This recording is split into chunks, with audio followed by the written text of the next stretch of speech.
शादी का दलदल। कई लोगों के लिए शादी एक ऐसा दलदल बन जाता है जहां जाना तो आसान है पर बाहर निकलना बहुत मुश्किल।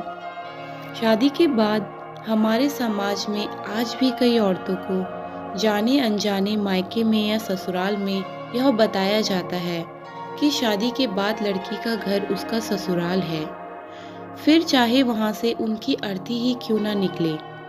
आज का कथन शायद बहुत से लोगों को बुरा लगे, पर समाज की यही सच्चाई है कि लड़कियों से उस तरह की उम्मीद रखी जाती है जिसमें उनमें कई दोष निकालकर उनकी सोच को कैद किया जाता है।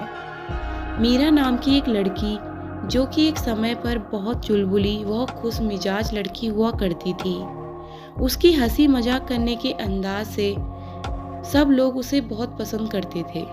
वह घर में सबकी लाडली हुआ करती थी। मीरा घर के कामों में दिलचस्पी नहीं रखती थी, पर ऐसा नहीं था कि वह काम करना ना जानती हो, परंतु उसे यह मौका ही नहीं मिल पाता। जल्दी उसके घर वाले उसकी शादी करा देते हैं। वह इस शादी को लेकर कश्मकश में थी, परंतु घर वालों के दबाव के कारण उसे शादी करनी पड़ी। मीरा बहुत समझदार लड़की थी और वह घर के कामों में रुचि लेने लगी। धीरे धीरे उसने घर को संभालना शुरू किया, परंतु हुआ क्या, उसे ससुराल में इस तरह उलझाया जाता है। सुबह उठने से लेकर रात के सोने तक वह सबको खुश करने की सोचती थी। उससे यह उम्मीद की जाने लगी कि वह सुबह नाश्ता खिलाने से लेकर रात के खाने तक, घर का पूरा काम करने से लेकर अपने पति रवि के शराब पीने, गुटखा खाने, सिगरेट पीने को बिना कुछ कहे सहती जाए। और वह ऐसा करती भी है, पर सब करते हुए भी रवि के बजाय मीरा में समय समय पर उसके घर वाले दोष निकालते। मीरा पढ़ी लिखी लड़की थी और वह जॉब करना चाहती थी। उसने जल्द ही अपने लिए एक नौकरी ढूंढ ली। वह स्कूल में पढ़ाने लगी।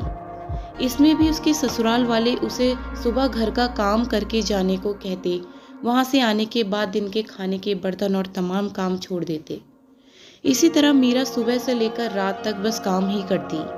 क्योंकि मीरा की शादी को ज़्यादा समय नहीं हुआ था, वह घर में सबको खुश करने के लिए जो कर सकती थी करके भी ताने ही सुनती। इसलिए मीरा इस कैद से आज़ाद होना चाहती थी। उसकी ज़िंदगी बहुत कश्मकश में थी। वह अपने मन से कुछ करने का, कहीं जाने का सोचती तो उसे उसकी कमाई व नौकरी का ताना दिया जाता। वह रवि से अलग होने की सोचती थी और अपने घर पर बात करती, परंतु उसके घर वाले उसे वहीं रहकर सब सहने को कहते हैं। मीरा की सुबह से लेकर रात तक काम करने व इतना सहने के कारण तबीयत खराब होने लगती है। अब अक्सर वह बीमार रहने लगती है, जिससे मीरा को अपनी नौकरी छोड़नी पड़ती है। वहीं उसका पति रवि रोज शराब पीकर घर आता और कलेश करता। रवि के माँ बाप भी रवि का ही साथ देते, परंतु अब रवि मीरा पर हाथ भी उठाने लगा और उस पर शक करने लगा। इस बार मीरा चुप ना रहकर अपने मायके चली जाती है और अपने घर वालों को सब कहानी बताती है। मीरा अपने माता पिता व भाई बहनों से एक सहयोग की उम्मीद करती है।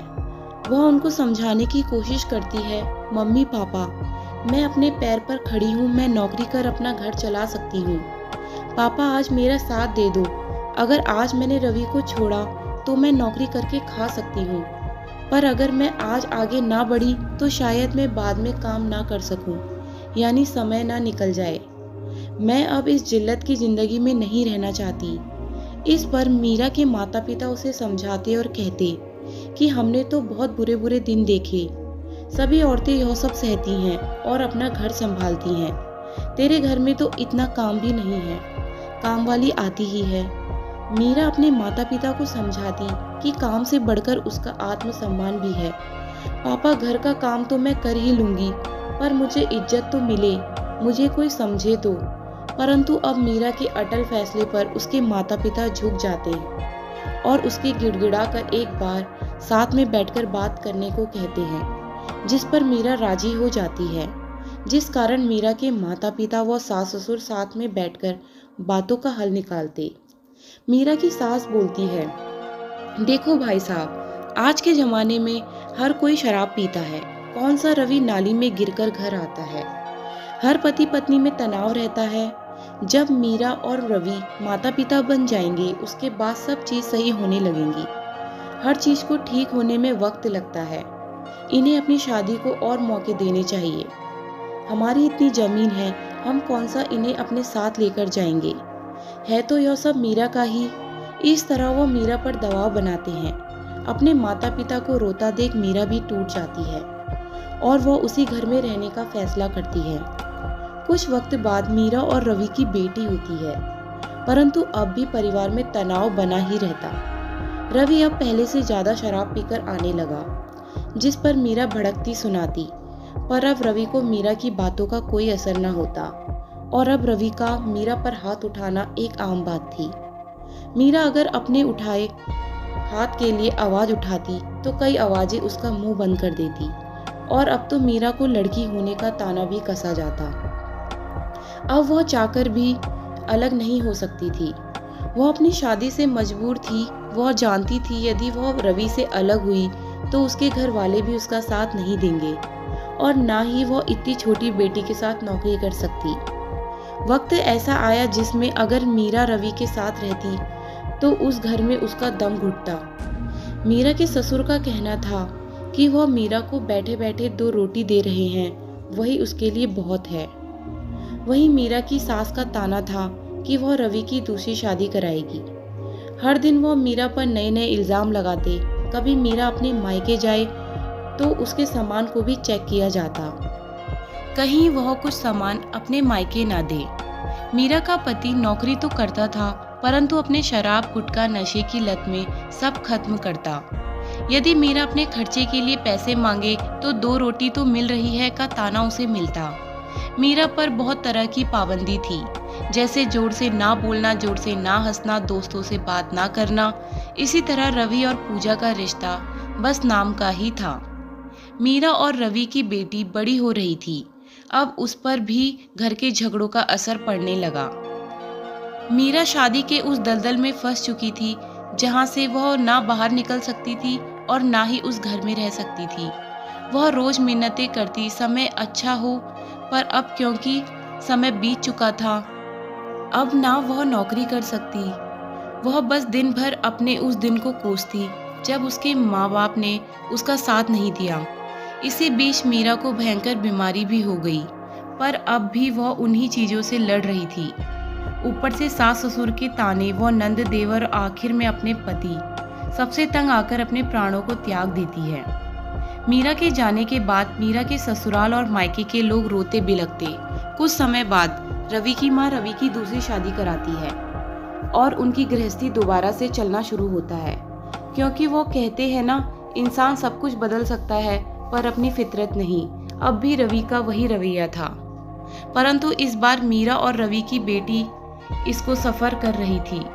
दोस्तों, समाज की नज़रों में भले ही मीरा की मृत्यु बीमारी के कारण हुई, परंतु सच यह था कि मीरा की सबने मिलकर हत्या की थी। जो लड़की अपना सब कुछ छोड़कर किसी के घर आती है उसे मान सम्मान से नवाजना चाहिए।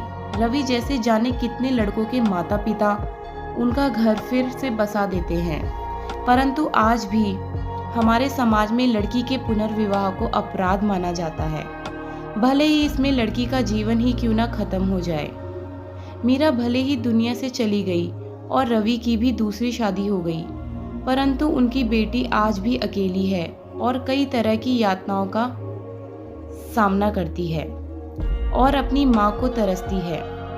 सभी बेटियों के माता पिता से यह अनुरोध है, यदि उन्हें आपकी आवश्यकता हो तो उनका साथ दे, उनका साथ निभाए, क्योंकि एक मरी हुई लड़की से कई बेहतर है लड़की को दूसरा मौका मिले, वह अपने पैरों पर खड़ी हो, अपनी जिंदगी जिए।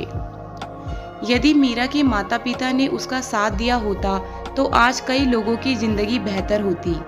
उनमें सबसे पहले मीरा की बेटी होती, वहीं मीरा भी आज जिंदा होती, क्योंकि आज भी कई लोग बेटा है मेरा कहकर चलाते घर पर हुक्म है, वहीं बेटी है कहकर करते बहू पर जुल्म है। आज भी बेटों के दोषों पर दे देते हैं उनका साथ, वहीं लिख देते हैं बहू के दोषों पर किताब।